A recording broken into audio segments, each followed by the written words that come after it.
एक बहुत दुर्भाग्य एक बहुत दुर्भाग्यपूर्ण घटना है।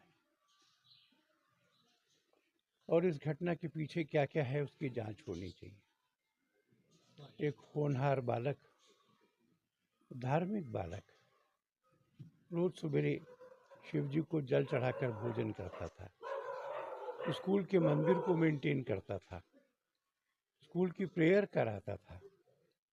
मैंने कहा कोई चित्र दो, तो राम बना था, ऐसा राम जी के रूप में उसका चित्र मुझे दिखाया। उस बालक की हत्या हुई। यह हत्या करने वाला जो है उसके पास में चाकू था, पिता ने खरीद के दिया था। चाकू चलाना आता था, कहाँ मारना है, मार के कैसे घुमाना है, ये प्रशिक्षण था। मैं समझता हूँ कि जिसने चाकू खरीदा, दिया उसको, जिसने प्रशिक्षण दिया और जिस विचारधारा ने उसके मन में जहर घोला, उन सबको इस अपराध का एक्कम्प्लिस माना जाना चाहिए।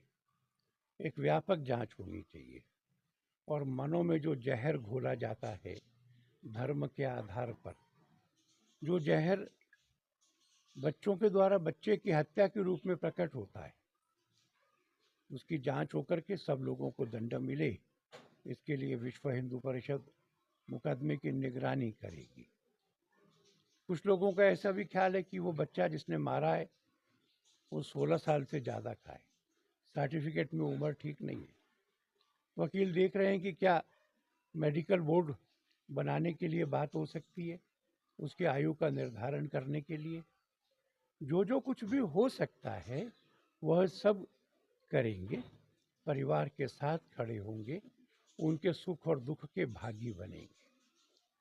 पर पिछले दिनों में ऐसी 4 से ज़्यादा घटनाएं इस क्षेत्र में हुई हैं जिसमें अपराध करने वाले की आयु नाबालिग बताई गई है।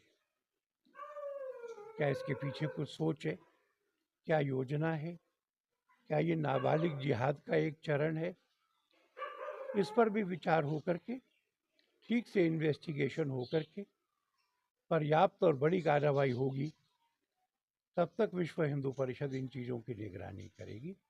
इस परिवार के साथ में हमारी सहानुभूति है, अपना परिवार जैसा इसको मानेंगे और जहाँ जैसी आवश्यकता होगी उनके साथ खड़े रहेंगे।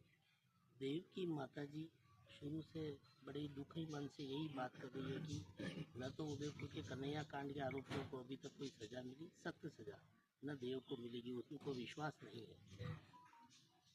ऐसा किसी कानून में परिवर्तन की संभावना आप चाहते हैं? एक कानून की प्रक्रिया है।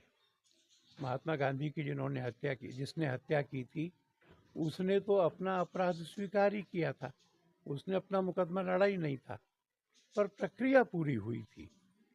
कन्हैया की जिसने हत्या की है, हम सरकार से कहेंगे कि वो मुकदमा फास्ट ट्रैक कोर्ट में ट्रांसफ़र करना चाहिए।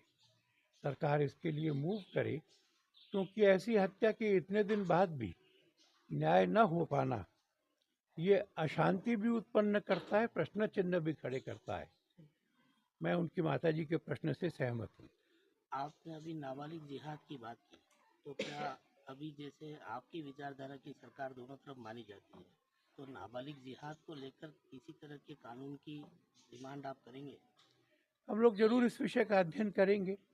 अभी 16 साल का बच्चा होता है तो उसके ऊपर तो कुछ अपराधों की प्रक्रिया वही है जो तरुणों की है, पर इसमें और क्या क्या किया जा सकता है, खास तौर पे जो उस अपराध को करने के लिए प्रवृत्त करते हैं। जैसे इस केस में वो पिता जिसने चाकू खरीद के दिया और बैग में रखा, उनको बराबर का अपराधी माना जाए।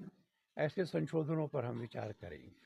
एक विषय और चल रहा है भाई साहब, देश में अभी कोलकाता रेप कांड का बहुत मसला बढ़ा हुआ है।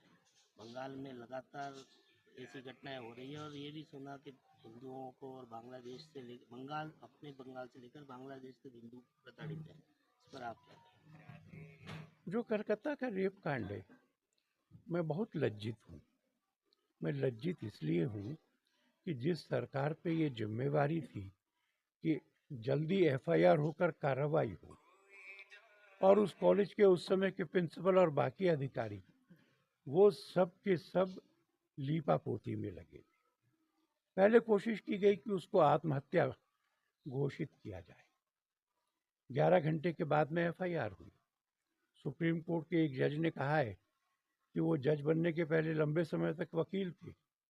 उनके 40 साल के जीवन में ऐसे एक भी घटना नहीं हुई जिसमें रेप और मर्डर की एफआईआर इतनी डिलेड हो, और उसके बाद में एक भीड़ को भेज करके सारे सबूतों को नष्ट करने का प्रयत्न हुआ, सफल प्रयत्न हुआ।